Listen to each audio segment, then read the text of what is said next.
श्री स्वामी समर्थ. नमस्कार. सातारा मेजवानीमध्ये आपल्या सर्वांचं खूप खूप स्वागत आहे. आज मी तुम्हाला चटणी करून दाखवणार आहे. आपण सुरुवात करूया. मी पहिल्यांदा पॅन गरम करून घेतलेला आहे. आपल्याला अलसी, तीळ, खोबरं आणि शेंगदाणे अशी आणि कढीपत्ता अशी सगळ्यांची मिळून आपल्याला एक चटणी तयार करायची, चटपटी चटणी तयार करायची. तर आपण आता सुरुवात करूया. पहिल्यांदा आपण अलसी भाजून घेऊया. गॅस एकदम स्लोच ठेवायचा आपल्याला. अलसी मी 3 चमचे घेतलेली आहे. जे आपण सगळे साहित्य घेतलेत त्या साहित्याचे प्रत्येक साहित्याचं जे गुणधर्म इतके छान आहेत आणि आपल्याला ते खूप शरीराला फायदेशीर आहेत. आता ही अलसी आहे ना, अलसी आपल्याला रोज जेवणात आपण हिची चटणी नुसती करून घेतली तरी चालते. तर अलसी हार्टला चांगली आहे, वेट लॉस आहे. आणि तुम्ही अशी भाजून नुसती मीठ आणि पाणी लावून जर भाजून घेतली आणि रोज जेवणानंतर खाल्ली तर खूप चांगली आहे. अलसीमध्ये आणि प्रोटीन पण भरपूर आहेत. त्यामुळे ही आपण नेहमी आपल्या जेवणात चटणी ठेवायची. आपण ही एकदम स्लो गॅसवर भाजायचे. असा तडतड आवाज झाला नंतर मग आपण काढून घ्यायची. तेलाचा वापर मी नाही केलेला कारण आपल्याला ही पौष्टिक चटणी बनवायची. आता एकदम तडतड आवाज यायला सुरुवात झालेली आहे. आता आपण काढून घ्यायची, जास्त आपल्याला करपवायची नाही. तर मी एक ताटात अशी काढून घेते. आता आपल्याला तीळ भाजून घ्यायचे आहेत. आपल्याला हे सगळे मी ह्या वाटीने अर्धा घेतलेली आहे. अर्धी वाटी तीळ घेतलेत. तीळ आता आपण भाजून घेऊया. तिळाचे सुद्धा खूप आपल्याला फायदे, खूप कॅल्शियम आहे तिळामध्ये. थंडीच्या दिवसात आपण तिळाचे लाडू बनवून खातो. ह्याच्यामध्ये आयर्न भरपूर आहे. आता तिळाचा थोडासा कलर चेंज झाला ना की आपल्याला काढून घ्यायचं आहे.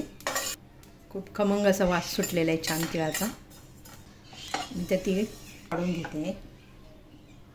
तर आपल्याला यामध्ये शेंगदाणे भाजून घ्यायचे.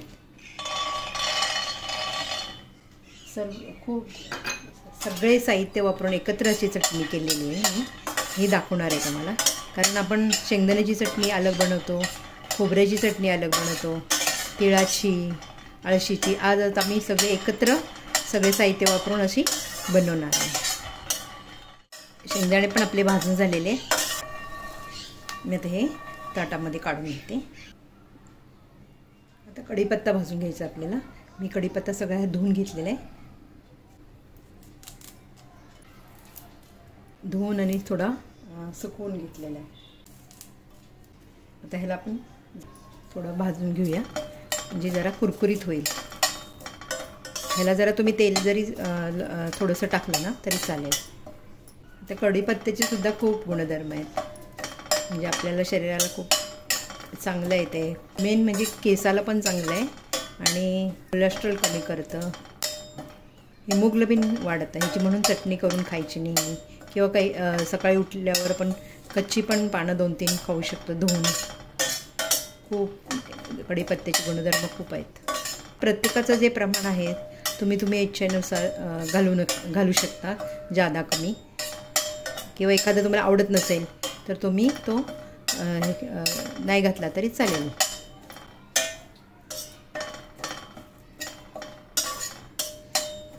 आणि कसं तिळामध्ये पण तेल असतं, शेंगदाण्यामध्ये तेल असतं, अलसीमध्ये असतं, म्हणून मी जरा तेलाचा वापर केला नाही आहे. तर प्रत्येक वेळेला तुम्ही तेल वापरून भाजलं तरी चालतं. एकदम आपला कढीपत्ता कलर पण बदलला आहे आणि अशा हे भाजायला आलेला आहे. आता आपण आवाज पण यायला लागला आहे कुरकुरीत. आता मी हा काढून घेते. चांगला व्यवस्थित भाजून घ्यायचा म्हणजे चटणी खराब होत नाही. जास्त घातला तुम्ही कढीपत्ता तरी चालेल. यामध्ये आपल्याला खोबरं भाजायचं आहे. खोबरं जास्त नाही भाजायचं.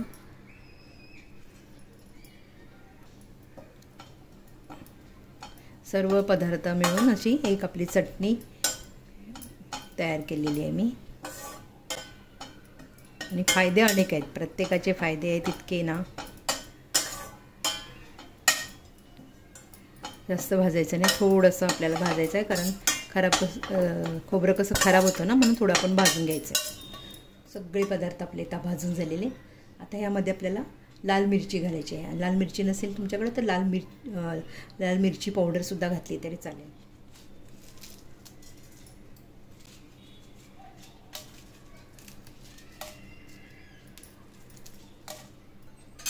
मिरची आपल्याला ह्या भाजून घ्यायच्या आहेत आणि लसणाच्या पाकळ्या मी घेतलेल्या आहेत.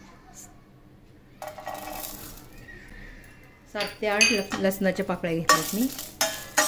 तर हे आपले सगळं भाजून झालेलं आहे. आता मी मिक्सरला बारीक करणार आहे. बिया सकट वाटली तरी चालते किंवा लाल मिरच्यामधली तुम्ही बिया जरी काढल्या तरी चालते. जर समजा तुम्हाला तिखट नको असेल तर तुम्ही बिया काढू शकता. आता हे सगळे पदार्थ आपण मिक्सरला घालायचे, त्यांनी वाटून घ्यायचे.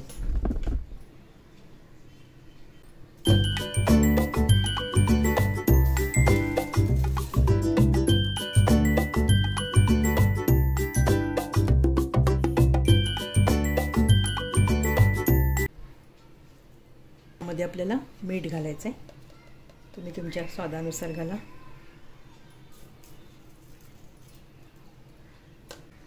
बारीक करून घ्यायचे. पण साहित्य जे भाजलेलं आहे ना त्याचा खूप वास छान सुटलेला आहे. चटणीसुद्धा जबरदस्त होणार आहे. पाहू शकता तुम्ही मिक्सरला आपली वाटून झालेली आहे चटणी. आता ते मी बाउलमध्ये काढून घेते. वास खूप मस्त सुटलेला आहे. करून बघा तुम्ही ट्राय. आणि आपण कसे म्हणजे सगळे वेगवेगळ्या पदार्थांची साहित्यांची जी चटणी करतो ते मी एकदम एका ह्याच्यातच सगळे केलेली आहे. सगळे गुणधर्म एकत्र भेटणार आणि असं चटपटी कधीतरी वेगळा प्रकार करून खायला काय हरकत नाही. तर तुम्ही पण असा ट्राय करा आणि बनवून खावा. चपातीवर कसं एखाद्या वेळेस भाजी नसली तर आपण ही चपातीवरसुद्धा खाऊ शकतो. ती रेडी आहे, पाहू शकता तुम्ही.